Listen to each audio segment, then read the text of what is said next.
All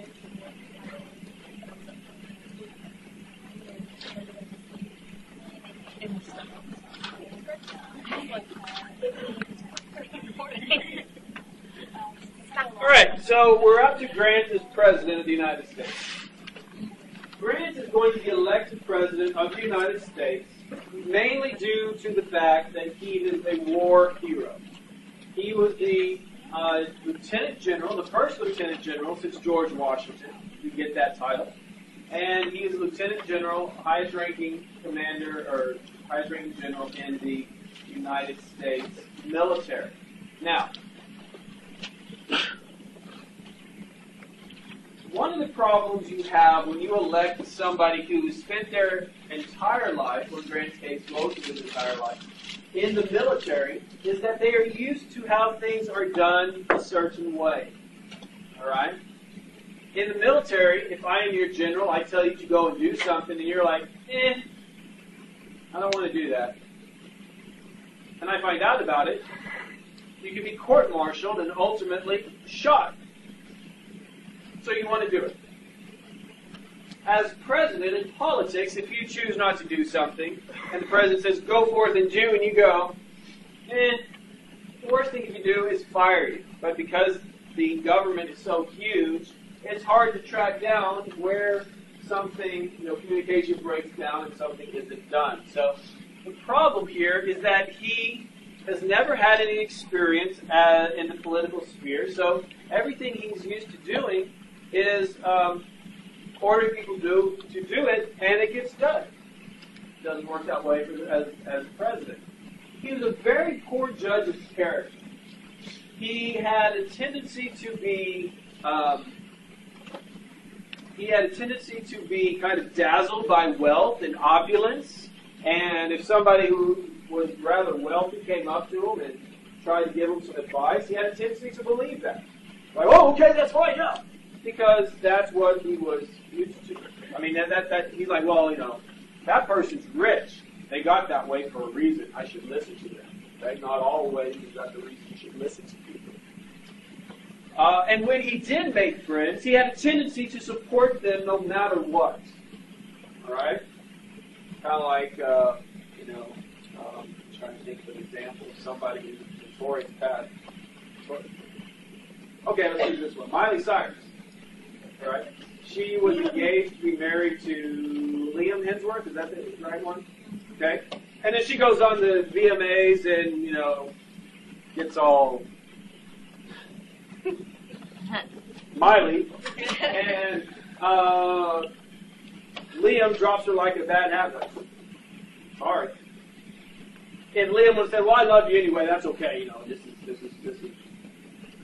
it's supportive of her. And then she goes and does more crazy things like, it's okay. All right.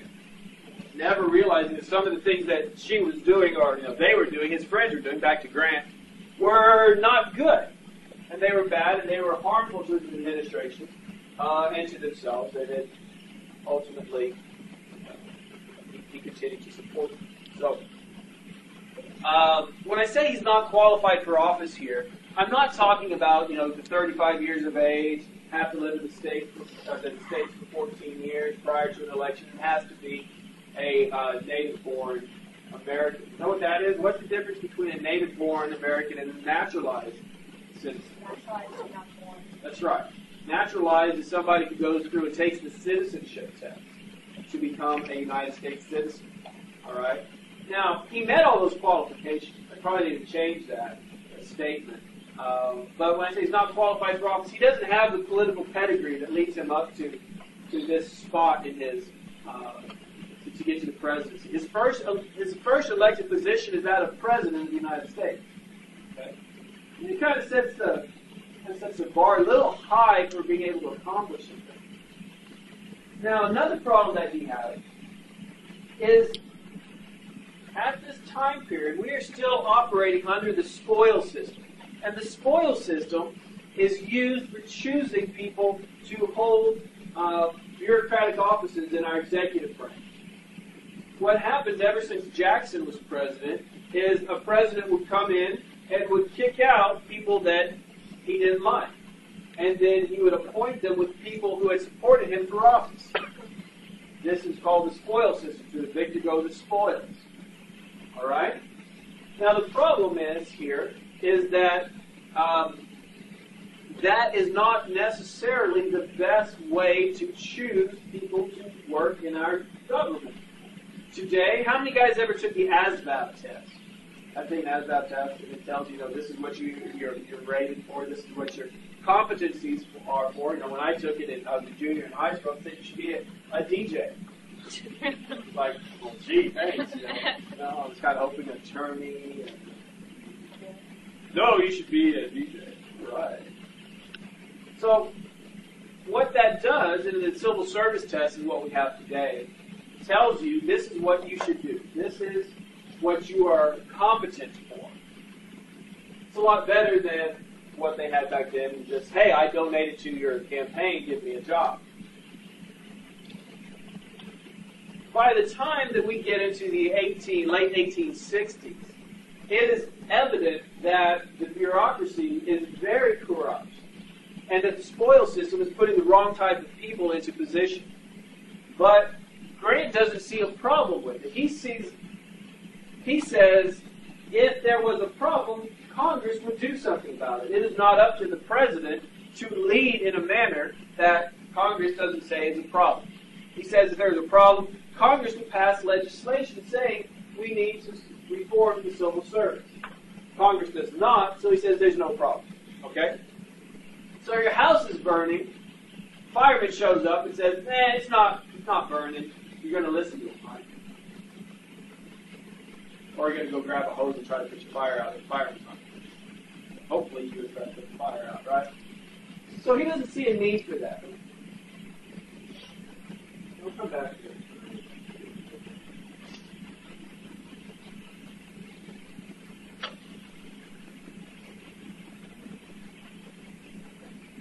Now, because of these actions, he's going to cause a break in the Republican Party. Now, remember, the Republican Party is ultra radicals and radicals. By this time period, they're pretty much divided into Republicans. I mean, there's Democrats, but they're really a non-issue at this time period. So during the first 4 years of his administration, Grant doesn't really do much of anything. And because of that, he is going to be seen as part of the status quo. And the radicals are going to, he's going to be seen as a tool for the radicals. And a group of people that do not agree with his positions are going to break away from the Republicans, and they're going to be called the liberal Republicans. So these liberal Republicans are going to not like what Grant has been doing, and they are going to label it Grantism. Okay? These things that Grant does that we do not like, we're going to lump into a term to run against called Grantism. And some of the things they don't like is that he doesn't see the need for civil service reform. Okay? He doesn't see the need for reform. He also follows the radicals' opinion in regards to dealing with Reconstruction. As a result, the liberals believe, hey, the South has been punished enough. We need to end Reconstruction. However, because Grant sides with the radicals, they says, no, we need to continue to do this. And what's going to happen is that in the South, Reconstruction is going to go on for so long that it's going to turn the South against any Republican candidates, and it's going to last that way well into the 1950s.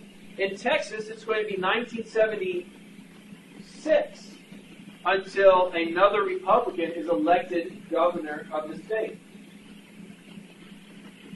Another problem is that with the end of the Civil War, the radicals who are in government realize that there is a tremendous debt that has to be paid. The federal government rang up a humongous debt. I'm going to talk more about that in a couple of weeks because I want to deal with that all as one lump sum. But in order to pay off that debt, they're going to turn to the old instrument that they used to finance the government, and that is the tariff. You'll remember the tariff was instituted in 1816 after the end of the War of 1812 to pay off the debts that had accumulated fighting that war. And it was also used as a protection against some of the burgeoning industry that was starting to occur in the United States, like textiles, the making of fabric.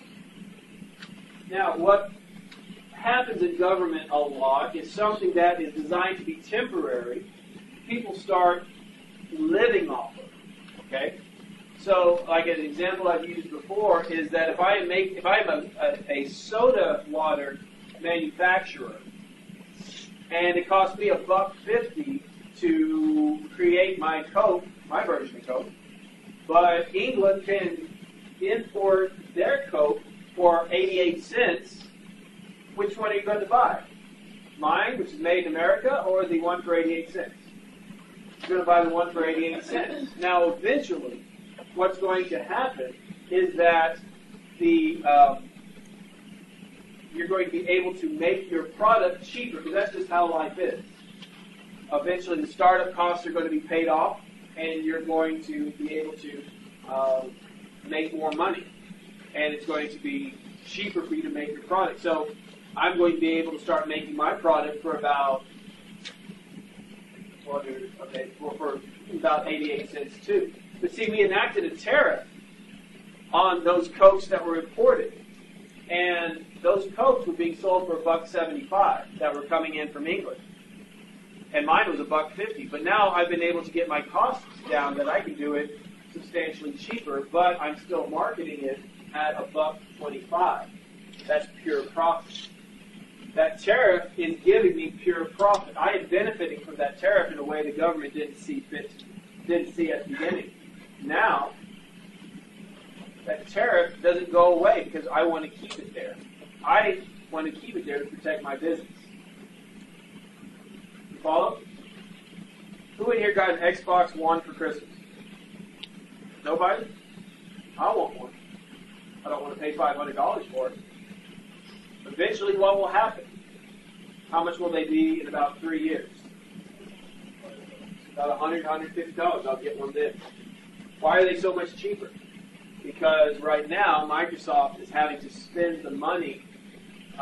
They had to spend the money to design this, to implement it, to market it, and build it. They have to pay off that debt. The way they do it is by charging a lot of money for it. Eventually, it will go down in price once all that has been paid off. Okay? So what happens is, now that the Civil War is over, our industries are doing fine.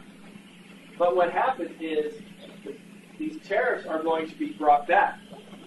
And it's going to be a sliding scale, depending on what the item is. It's either 35 to 45% markup on these items.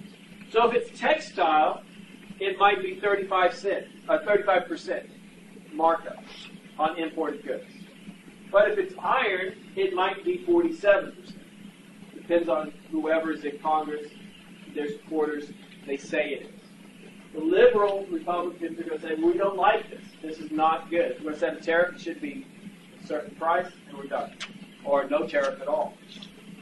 So what happens is in 1872, in Grant's second term, or heading to Grant's second term, he's going to get nominated by the Republicans again for office. The radicals choose Grant. The liberals do not like him. As a result, they are going to turn and nominate Horace Greeley. Horace Greeley is the editor of the New York Tribune, a newspaper, and they are going to basically run against Grantism. They say, Reconstruction should end. We should abolish high tariff. We should reform civil service. Now, the Democrats at this time period are pretty much a non-issue, but they decide, hey, we like this campaign, and it's about the same thing that we would run on, so we're going to nominate Greeley as our candidate, and hopefully he'll win. Okay? Now, here's a picture of Horace Greeley.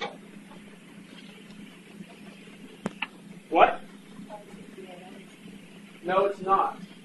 He's clean shaven. Chest hair.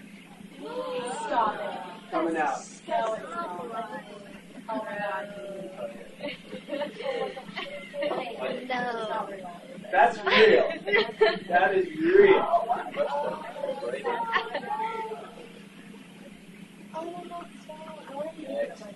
Why does he stuff it in? What? Why does he stuff it in? He's not stuff. It's not. It's coming out. He's embracing his manliness. Was that the trend? No, that is not the trend. That's gross. And you think about it, it goes all the way around, which means on the back he's Sasquatch. The girls are freaking out. Just imagine. Just imagine. This is your girls. Girls, this is your boyfriend. No. You're making out with him, and you run your fingers through his. Oh my God. Okay, would you vote for a guy like this for Definitely president? not. All right. When I was in grad school, I had a professor who was. She said she was a Democrat. Doesn't surprise me. But she said she always voted. This is '96. Always voted for the sexiest candidate. Okay, '96. There was a presidential election year. Bob Dole, Bill Clinton. She voted for Bill Clinton, no doubt. I don't think she would have voted for Horace Greeley. Did you ever like? I don't know. That's a good question. Why don't you look it up? So here's the deal. Horace Greeley is not going to win. Now, I know all the girls are like, of course not. Why would you want that? It's so gross. And here's the deal, all right? He was very anti-South in his editorial for the New York Tribune. And as a result, the South didn't really like him.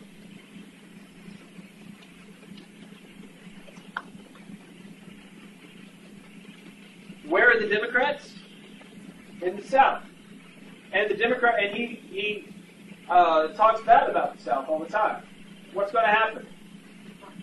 He's not going to win. In fact, he loses very, very badly. And because of the devastation he experienced in this loss, his health would fail. And he would die shortly after this election.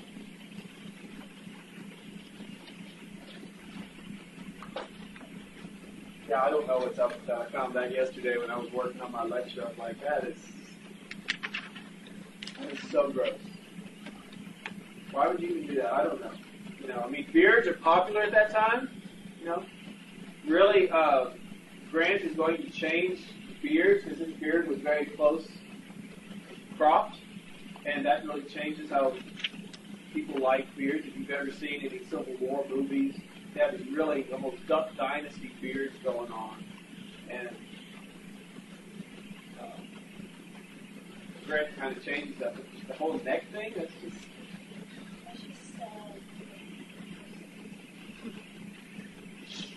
Now, during Grant's administration, both the first and second term, I told you he's a poor judge of character.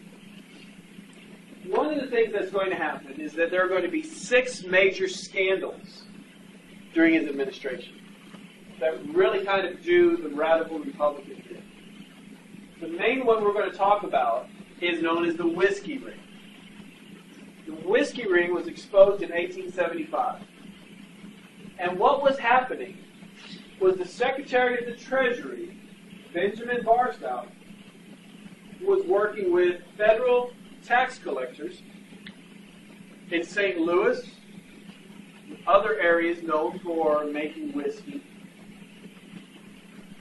And what was happening is from Secretary of the Treasury to the federal tax collectors to the local tax collectors to the actual distillers themselves, the people who make the whiskey, to the actual places where the whiskey was sold, were all involved in this huge ring in which the taxes that were supposed to be paid for the sale of whiskey to go to the federal government were being pocketed.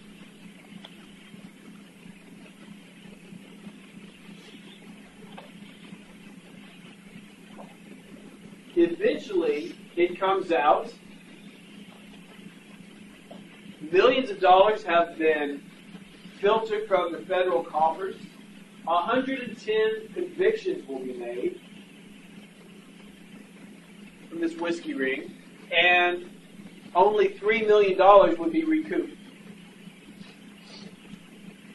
Now, Grant was never connected to this. Did he have a role in it? We really don't know.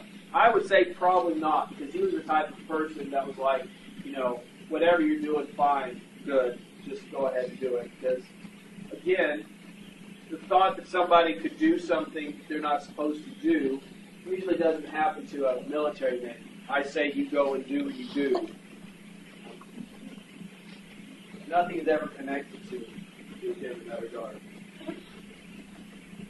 I'm going to go there and do that.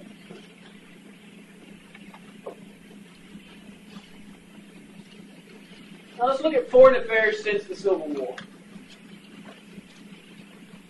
During the Civil War, France is going to invade Mexico. France invades Mexico because Mexico was not paying their debts that they had accrued from France. France says, pay us our money. Mexico says no. France says, pay us our money. Mexico says no. France says, okay, we're invading you and we're going to take over your country. Now, somebody should say, hey, wait a minute, that's a clear violation of the Monroe Doctrine of 1823. You are correct. The Monroe Doctrine of 1823 said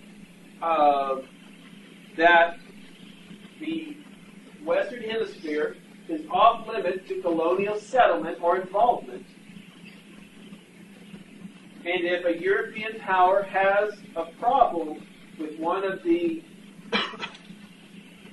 nations in North America or South America, they should come to the United States to deal with it. All right? Well, the Monroe Doctrine is never really enforced until this time period, and it's not called the Monroe Doctrine until this event.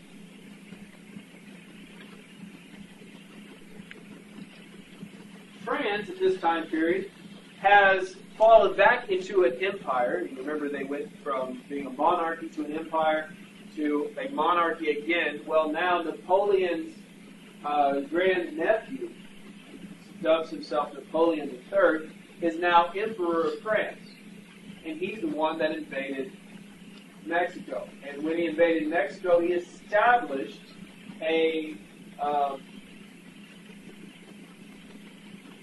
emperor, created an empire of Mexico. He established an emperor named Maximilian. Maximilian was a noble from Austria. Now, as I say, clear violation of the Monroe Doctrine.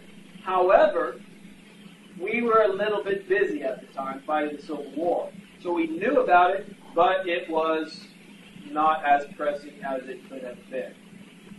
Now that the Civil War is over, the Secretary of State, William Seward, is going to turn his attention to dealing with this flagrant disregard to the Monroe Doctrine. He communicates with Napoleon and says, this is a direct violation of our stated policy. You need to leave. Now,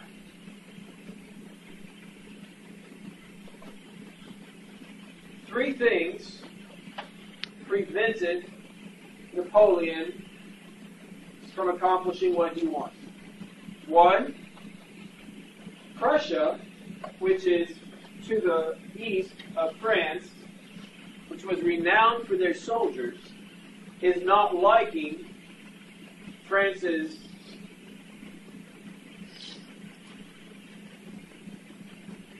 expansionist policy. France is trying to expand again, trying to take over other nations.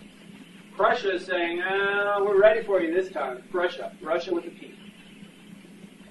Okay? Not there anymore. It's going to become Germany in a couple of years. But Germany, as we know it today, does not exist at this time period. All right? Second, in Texas, which in case you didn't know has a common border with Mexico, are 10,000 battle-trained, battle-hardened federal troops.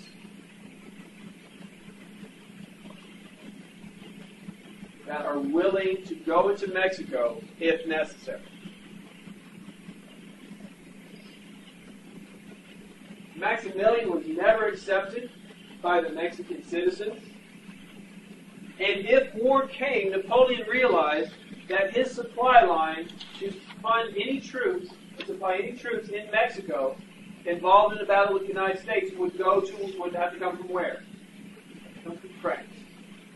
Whereas any battle with the United States on the border of Texas and Mexico, where would their supply line come from? Start right here. So he says, all right, you guys are good. I'm leaving.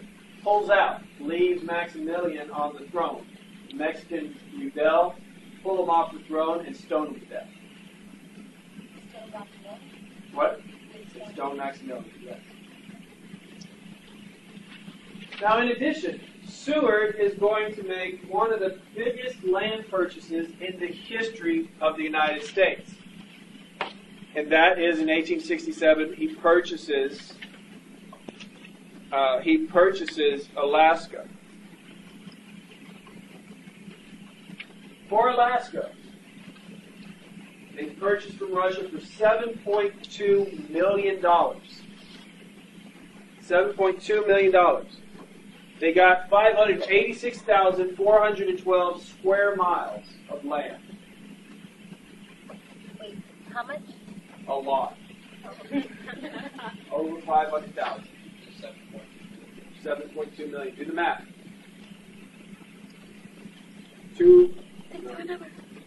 7 cents an acre, what I have? 2 cents an acre. 2 cents an acre. What? Alaska was the biggest purchase? One of the biggest. Obviously, Louisiana. Okay, that's why I was. Louisiana is the biggest. The best deal is Gadsden. Remember that one? Yeah.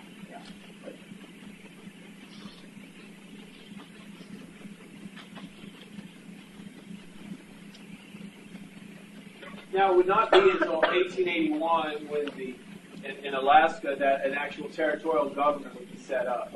It's Alaska, really. It's not going to be until the silver and gold rush occur that you're going to actually have people wanting to go up there. It's pretty quite hard talk. Now, with England, we have a major issue. The major issue is that during the Civil War, although England never recognized the Confederacy, they did supply the Confederacy with war supplies and a ship. The ship the Confederacy dubbed the CSS Alabama. This ship would be one of the greatest blockade runners of the United States blockade, and would do quite a bit of damage to United States shipping during the Civil War. Fish would submit or would get third-party international support to arbitrate this problem between England and the United States. And these international arbiters would give the United States $15 million in damages. Now, why do we talk about that? Why is that important?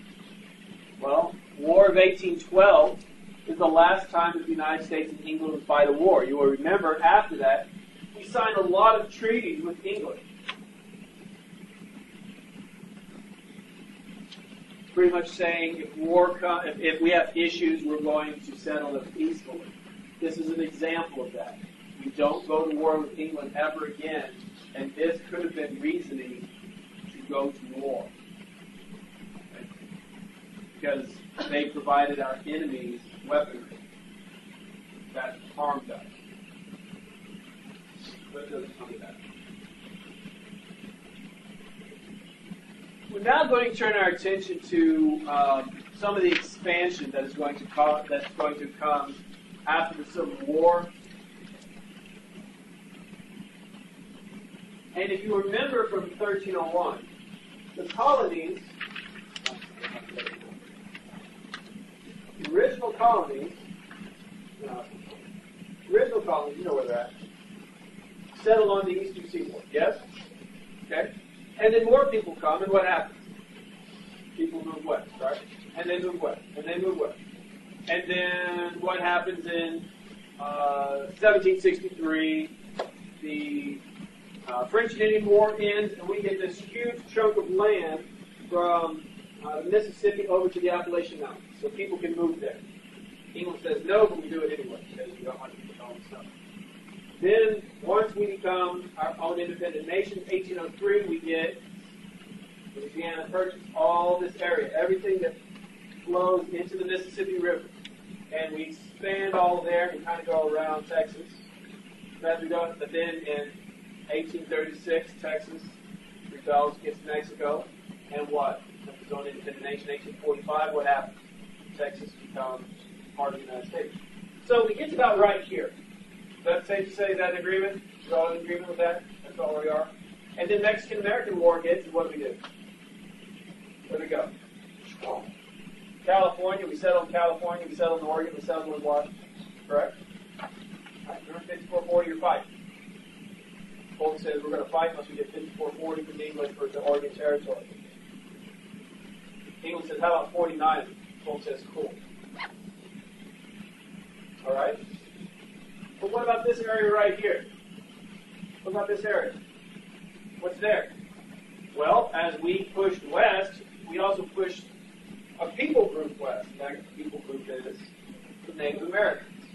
Pushed them west. At the same time, Lewis and Clark were doing their journey to the sea along the Missouri River in 1803, 1804, and 1805. Another expedition was going down this area. It was led by a guy by the name of Zebulon Pike. Zebulon Pike would keep very detailed notes of the land that he went across, and he reported that there were no trees in this huge area in between settled land here and the Rocky Mountains. He called this the Great American Desert. We have a tendency to call it the Llano Estacado, Staked Plains. Conventional wisdom at this time was that if there were no trees on land, it was not good for agriculture. As a result, people have the tendency to take the best land possible, right? You want the best land before bad land, correct? Right? That makes sense. So what happens is they come here, they take all the best land, and then they jump. And then they take the good land over here. And there's this giant gap. So it's kind of like, let's think of tying your shoelaces together. What we're going to talk about now is we're going to, you've got your shoelaces, you've got this side, you've got this side. What are you going to do? What do your shoelaces do on your shoes? You bring them together, right? You just kind of cinch them together. So we're going to fill in the middle. We're going to bring these parts together. This area is nearly uninhabited by Anglo-Americans. It is an area that is predominantly controlled by the Apache and the Sioux. Both of these are very warlike natives, and they are not very big on anybody being in their land. As a result, anybody crossing from one area to the other is going to risk a lot of danger. They're going to risk their lives. The mountains, the Great Plains have become the last refuge of the Native Americans. And you're not going to see many major rushes to fill this area until 1848, when gold is discovered in the foothills of California. The gold rush is going to revolutionize what people think about settling in those areas. Previously, if you went somewhere to settle, what were you doing? To live there, and to live there, what did you need? You couldn't go to H-E-B and buy your food. You had to grow it yourself, correct? Okay? Mountains. Grow food in mountains? Can you grow food in rocks? Not very well. So what happens is when gold is discovered in this area, people are going to make the risk to take the chances to move there and going to just look for gold and silver, because they think, if I have gold and I have silver and it's just falling out of the rocks like people say they are, I'll be able to buy everything I need to live. All right? Does that make sense? Is it feasible? Not yet, but you'll see in a few minutes that it is going to be because of how what comes along with it. Okay? So we find major discoveries. We find, I said gold in California, gold in Colorado, gold and silver in Nevada, gold and silver in Idaho and Arizona. These are all in the 50s. And then the one we're going to talk about in a couple days, in 1876, gold is discovered in the Black Hills of North Dakota. The biggest one is the Comstock lode of 1859, discovered in Virginia City, Nevada. Since its discovery to today, over $400 million in gold and silver have been harvested from the mines, the Comstock lode. And that has been placed into our economy in some form or fashion. Now, what is going to happen is because of all this wealth that is just so easy, people think that they can reach down and pick it up, they are going to spur people to move to these areas. Just the rumor of there being gold or silver in an area is going to cause people to move to areas, build buildings, because people are going to arrive, and when they arrive, they're not going to have anything. If you are going to be mining, what are you going to need? Tools. Where are you going to get your tools? Where are you going to what? You're going to buy. Where are you going to buy them? You just moved to the middle of nowhere. Somebody's not going to make it. You're going to buy them. What's going to happen is you're going to have a building that is going to pop up out of nowhere, and this is going to be a general store. Okay? And this general store pops up, boom, there it is, and you're going to be able to buy things. And what else are you going to need? You're not growing things. You're going to need food somehow, and that's going to come from a restaurant, okay? And these restaurants were more likely akin to bars because people have a lot of money and they're, who's moving? Is it the guys or the girls? It's the guys, okay? And if you're a guy, you got a lot of money, and you're going to buy booze, and you're going to gamble, and what else are you going to do? You're going to stay in a hotel. You don't know how long you're going to be there. How many guys have ever seen an old Western? When you see a Western, you go into a saloon. You see a saloon, you order a beer or you order a whiskey, and what happens? And what are there also there with?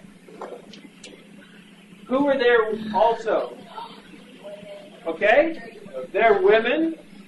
And why are there women there? So wait a minute, the guys went by themselves. Yeah, the guys went by themselves. There's a bartender. No, the girls are not the bartenders. You're speaking coyote ugly. No. They're making too much money to be bartenders. What are they doing? They're prostitutes. Okay? They're fallen women. They're soiled doves, as I see one article referred to them as. Okay? There's a great scene in the movie Tombstone where Virgil Earp says to Morgan Earp, he says, "Woo, your white shirt is pretty. Where'd you get her?" He looks at her and says, "Harlot, the same place you did," which means the whorehouse. Okay? All right?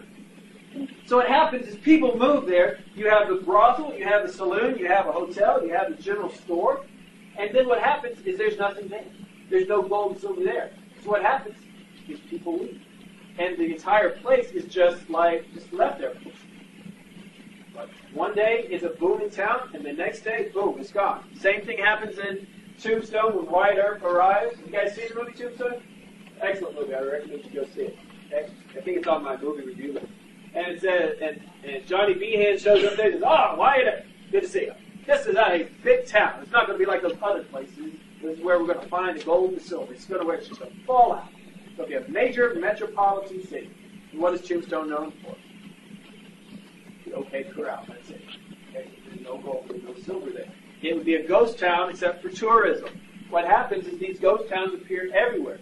There's a ghost town about 5 miles outside of my family's cabin in New Mexico called Elizabethtown, and it's just a place that they thought that there was gold and silver there. They built the town, and it's gone. So these ghost towns appear. Now here's a problem.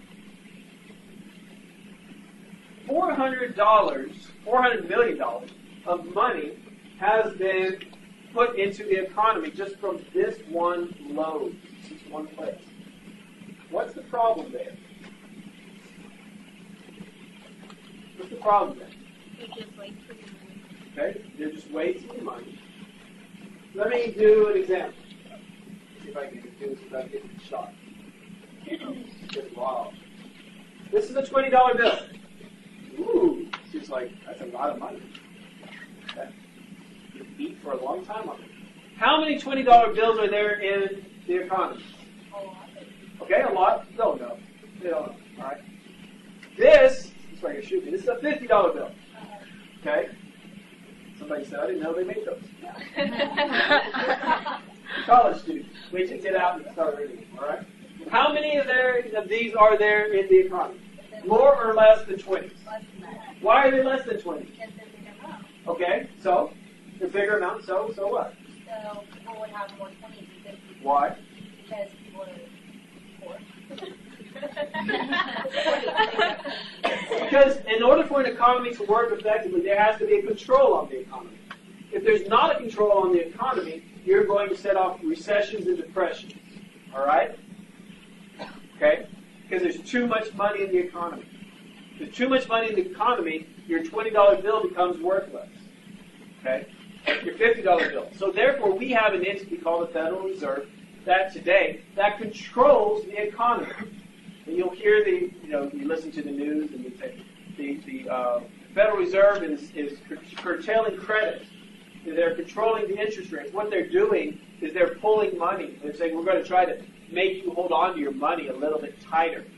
If the economy is going really good, they want you to hold on to the money a little bit more than they do when it's bad, because they want you to spend money when it's bad, because then you'll generate more jobs and spend more money. All right? Now here's the deal. From 1836 to 1913, there is no control on the United States economy. There's nothing that controls it. The Bank of the United States died in 1836, and it has not come into a new form until the Federal Reserve Act of 1913. So what I'm telling you is that historically we can look and say, whoa, $400 billion is pumped from one mine into the United States economy? That's going to be a problem. It's going to be a big problem. Yeah, it is. It's going to be a huge problem in the next couple of years. They're setting themselves up for a fall. Now, here's the deal. So we have these mines that are being built all across the West. And what did I say they were getting? You're getting your tools there.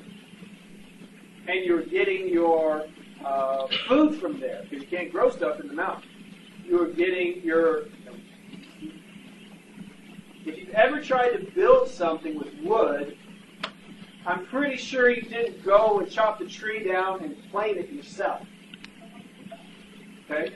Usually you get wood that is planed already, correctly? That is cut, and then you build it that way. No difference.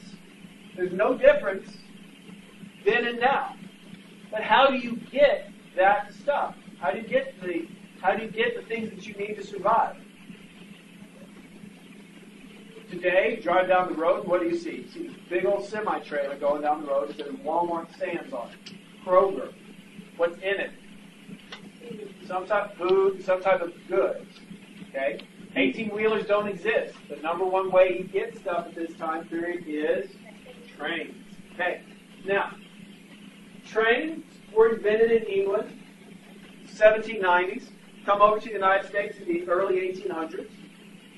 Prior to 1830, there were not any real major trains built, mainly because they cost too much. John Quincy Adams, who was president, rode on one of those high-fangled trains one time, and he almost had a heart attack because it reached speeds of up to 5 miles an hour. Speed, as he said, was blistering.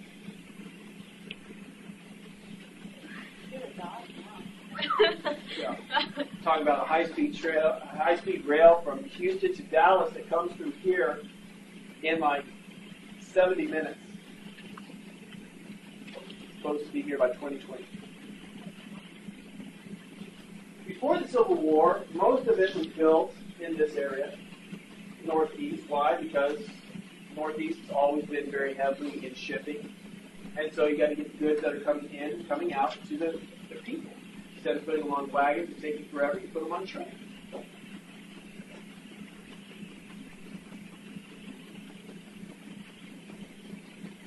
During the Civil War, the North is going to build a lot more than the South. Once again, why? Because the South doesn't have the technology to build it. Remember? They only had one factory that was capable of making anything out of metal, and it was busy making cannons.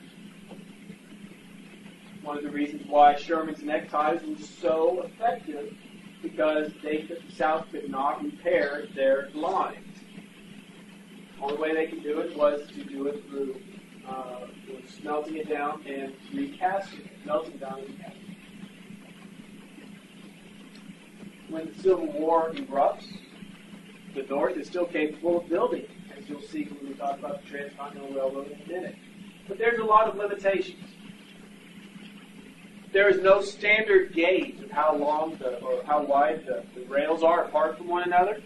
So different companies use different gauges. What that meant is if I was going from Texas to Illinois, I might have to go on 4 or 5 different rail lines. What that meant is my rail line that I put my stuff on originally would go to the end of its first line. It would then have to be taken off and put on another line because they don't use the same gauge. Because they want other companies, they don't want you to use the other people, right? So what happens is once you got to the end of the line, you had to pay to have your goods put on another train, take it up to the end of that line, and pay to take it off and put it on another one, and that continued. So what happens is it wasn't economical and it wasn't efficient. It hit farmers the worst because they're the ones who are most forced to rely on these train companies. Now, by the time we get to the late 1840s, 1850s, there is this push for a transcontinental railroad to go past or to connect one side of the nation to the other. Now, at this time period, it's going to be debated on what area would be the best to do it. The South, obviously, being the South, wants it to go through the South. The North says, no, let's do it up north. The South says, no! No! I'm a 3-year-old. No! We want it through the South. So, originally, the government says, fine, we'll do it through the South. And they buy the Gadsden Purchase in 1853, which is this little chunk of land right here. Now, have you ever bought something that as soon as you get it, it's not as good as you... All the time, yeah. Okay. Well, the United States was like that too. They bought this land without really surveying it, and once they surveyed it, they're like, whoa, this is not good. It's going to be too expensive for the Transcontinental Railroad to do it. It's all mountains. So what happens is they say, we're not going to build that. Fine. Then the Civil War comes around.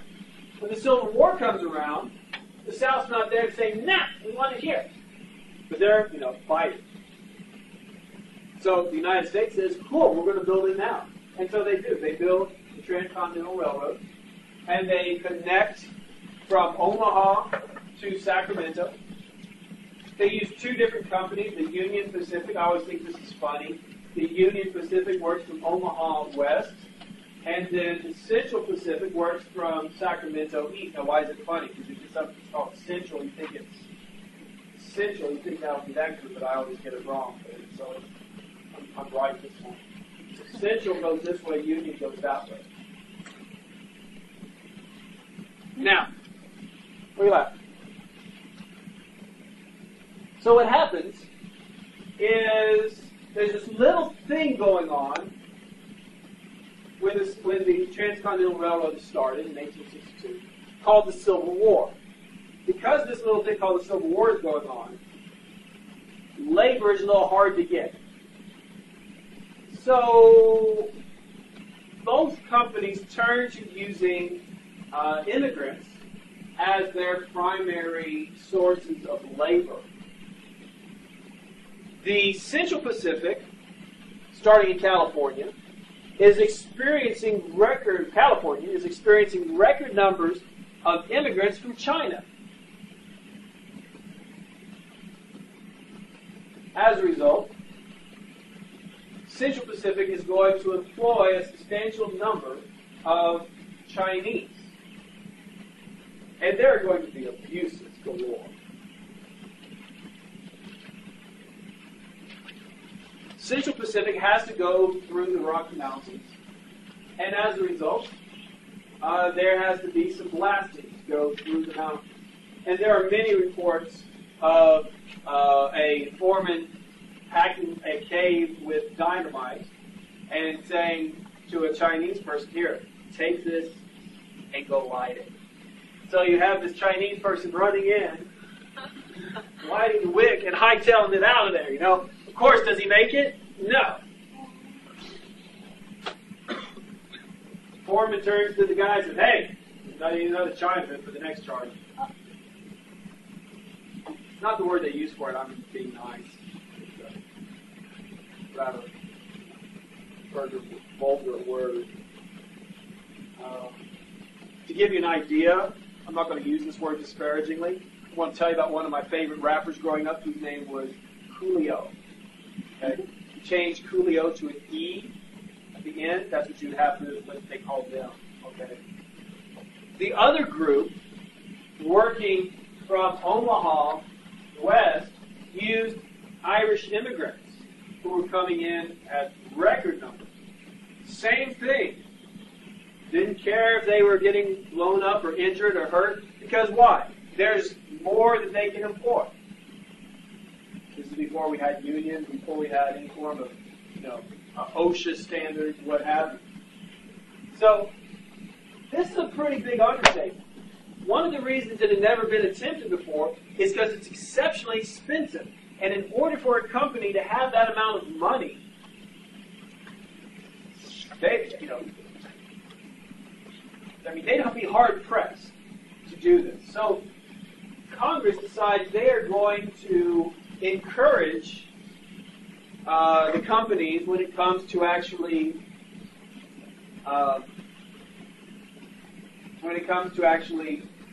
building the rail line. And what they do is for every mile that is laid by either side, they will get 5 miles on either side of the tracks in public land given to them. Okay. Now, well, what does that have to do with it? There's nothing out there. You're right, there is nothing out there. Yet, who in here lives in Houston? All right. So let's go home from Houston. Where do you live in Houston? Spring. That's a good one. Well, no, it's not. Where do you live today? Where? Southwest. Okay, southwest. What town? What part? Off the Beltway. Okay. Southwest, like Bay City? No. What? I live in Baytown. Okay. Maybe we'll take yours anyway. All right. Okay. Let's go home. You're going home, all right, from here. Okay. How do you drive home? Get on Highway 6. 2. 290. Okay, 2290. That's the way you go. Well, let's work out. All right. I was thinking you might go through 105. Sometimes, I do it every once in a while, but either way, we'll make it work. All right, so here we go. Highway 6, 15 miles from College Station is what? About what town? Navasota, okay. About another 15 miles from that, you should know, you turn to go on 290 is what? Hempstead, right? Okay. From there, about another 10 to 15 miles is a place called Prairie View. And then Waller is it before it or after? Waller is? Okay. About 5 miles, 10 miles after that is Waller. After that, it's Cypress. And then, now, have you ever thought why those little towns are out in the middle of nowhere and it's just there? Ooh. What? They are growing now, but originally they weren't. Like somebody just got put like on their land, just got put on. Why? They wanted to like very good, like just get somebody out there. Just get going out there forever. A lot of times, the reason those towns developed was because the average length of time that a train could go without needing to be refueled for the early wood-burning trains was about 10 to 15 miles. So, if it could go 10 to 15 miles without being refilled or refueled, what would you have to do? What would you do? So just think about this. If it's a wood-burning, you have to cut down trees, okay? So if your job is the tree cutter downer for Central Pacific, and you live in this little town called Navasota where there's a refueling station, what are you going to have? Okay? You're going to have a place where you store the wood. You're going to have a place where you live. There's going to be a need for a place for you to get things, a general store. There's going to need to be a place for what else? What? People to go. People to go. We have a tendency to overlook the fact that when we're driving down the road at 85 miles an hour, sitting in our leather seats of our car, that, oh my goodness, I'm going to Houston. It's 90 miles away. Oh, it'll take me 3 days to get there. No, it won't. We'll be there in an hour. Oh my goodness, it's so far. Right? Okay? 90 miles from Houston to College Station, which is why is College Station called College Station? Because it is the station you get off to go to the college. Oh, somebody's like, oh my gosh! Yeah. Okay. So, what happens is cities develop around, these towns develop around these refueling stations. And if you own the land, because Congress gave you the land,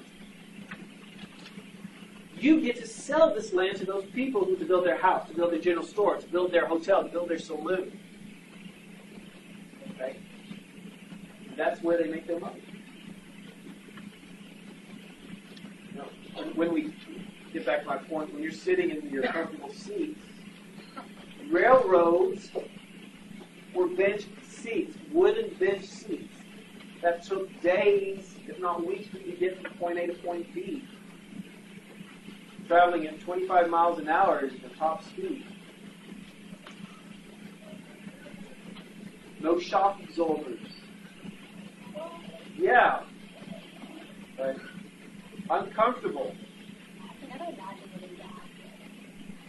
Get up, you walk, you want to stretch your legs every hour, hour and a half on this journey that it takes for you to be refueled. So you see, this is exceptionally important because this helps them finance their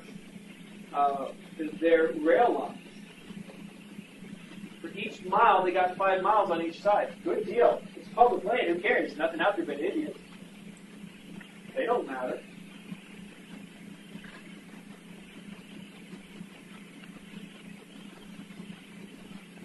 In one example, one of the companies laid 100 miles of track in one day. 100 miles of track. How good quality is that? It's not good quality at all. Their goal was to lay it down, get it approved, so Congress says, here's your land, sell the land, make the money off it, take that money, and make the rails good. Now, because it went so quickly,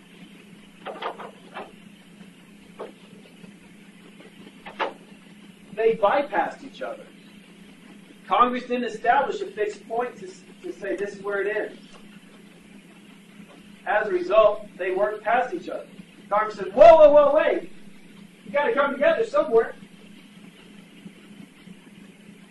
And Central Pacific said, yeah, we'll come together somewhere over here. And Union Pacific says, we'll do it somewhere over here. Finally, Congress says, no, we're going to come together at this point we call promontory point, and that's where they're going to meet. They do. They come together. They meet in 1869, and to symbolize the meeting of the two rails, they drive a golden spike into the last timber, the last spike. I love that story growing up. When I was growing up, I was like, oh, I'm going to go out to Promontory Point. I'm going to find where that is. I'm going to pull that gold stake up. I'm going to sell it. You know, and you know, a couple years ago, the George Bush Library did this thing on trains, a whole exhibit on trains. Have you seen any of these like trains that are about this big that are colored, painted across Bryan and College Station? Those are remnants from that exhibit, and they actually have the golden spike there. And it's really cool. Because they put it in, they took it right back out. They're not going to leave it there because other people are going to have already. So as people move to the mountain to dig and to get, to try to get gold and silver, how do they get out there? The trains start taking off. They have all these lines being laid to get people out there to the places they need to go, and a lot of them are built in areas that are not needed anymore because of the ghost town.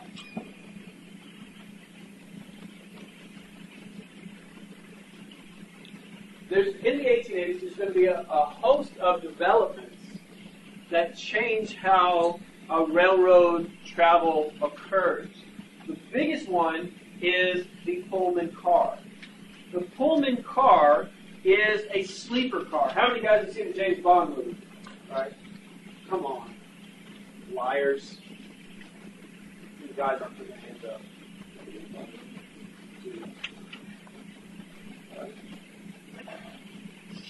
In James Bond movies, whenever they're on a train, they take a sleeper car. All right? And basically what a sleeper car is, it's a separate contained little apartment in a train car that is available to you. It's private. It is not very quiet, but it has beds. See, that's the other thing about traveling on the old type of train. When you're on that bench, when you're on a wooden bench and you're sitting like this, there's a guy here, there's a guy here, there's a guy here. It's like being on a plane. Can you sleep on a plane? Sometimes you can. I came back from Hawaii, I stayed up because I did like an 8-hour difference. I stayed up really late, so when I got on the plane, I fell asleep like that. And I woke up an hour before we landed. My wife was so mad at me that she couldn't go to sleep. For like 7 hours, I was just... Okay? But you got that guy right here, that guy right there, and, you know, they don't bathe back then. And you can't sleep unless you, like, put your head on somebody else's. So this is a godsend. You could actually lay down and be quiet and, oh my God, you know, and just rest on these cross-country trips. Expensive, but hey, you're going to do it. You got the money. More power to you. Another thing are these air brakes. Air brakes, which uses air pressure to actually stop a train. If you've ever seen a Bugs Bunny cartoon involving a train, which I'm sure all of you have. Some of you just don't watch James Bond movies. You actually don't watch Bugs Bunny either. These guys are so deprived. The train is out of control, right? What's Bugs Bunny do? He goes and he grabs this thing on the back of the train car that looks like a steering wheel on a pipe. And he starts turning it. That's an air brake. He applies air pressure he creates pressure on this line that puts brakes onto the car. Stop it. Next. Is the automatic coupler.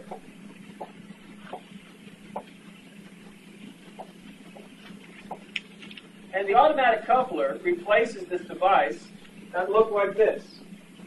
That was right here on each of the trains. The train cars being put together. And what happened is when you were putting the trains to couple together, it required you to take this one and this one, and then they would overlap. And when they overlapped, like this, you would drop a pin through it. How fast? Okay? And that pin had a little lip right here so you couldn't pull apart, and that kept the trains together.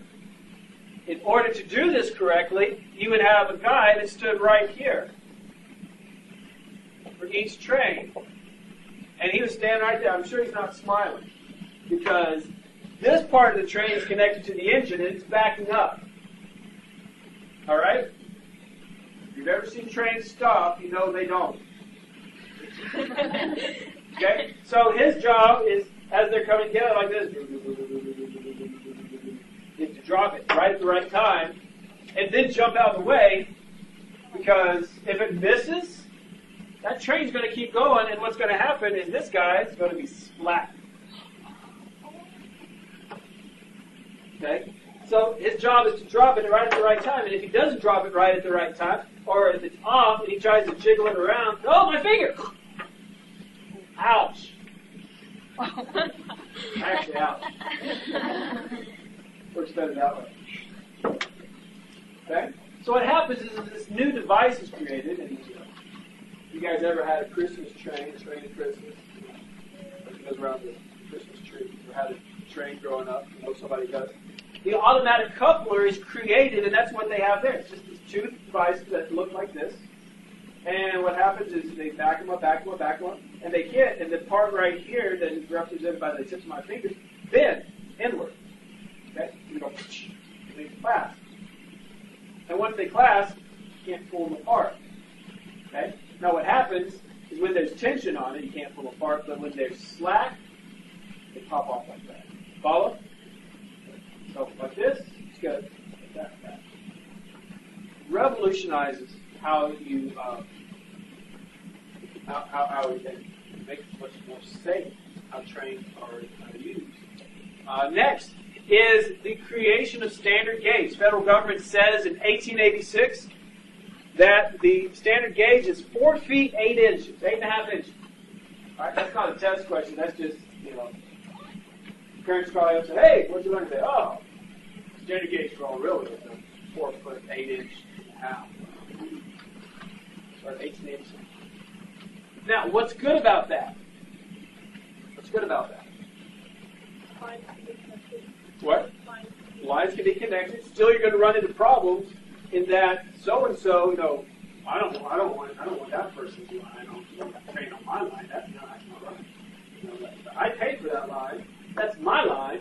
That's the line I'm going to use. Now, don't laugh, because you paid for this line. Now, you can laugh and say, "Well, that's my road. I paid for that."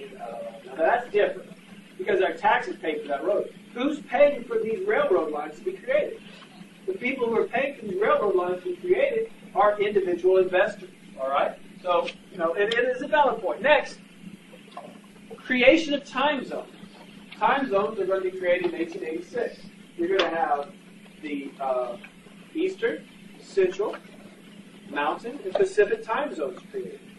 Because of this, you have a set time within those lines of what hour it is.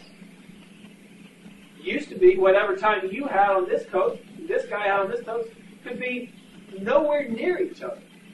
But because it's set at a certain time, you know what time it really is. Now, abuses are still going to be very prevalent. You're going to have quite a bit of there's no regulation, which is going to be a major issue we're going to go into soon, because people could charge whatever the market would bear. And what that means is if you are willing to pay $100 to get your produce to market, then you're going to have to pay it. If you're not willing to do it, well, then we're not willing to take in your goods. Eventually what will happen is you will see the United States get involved and manage it and try to control some of the more outlandish abuses.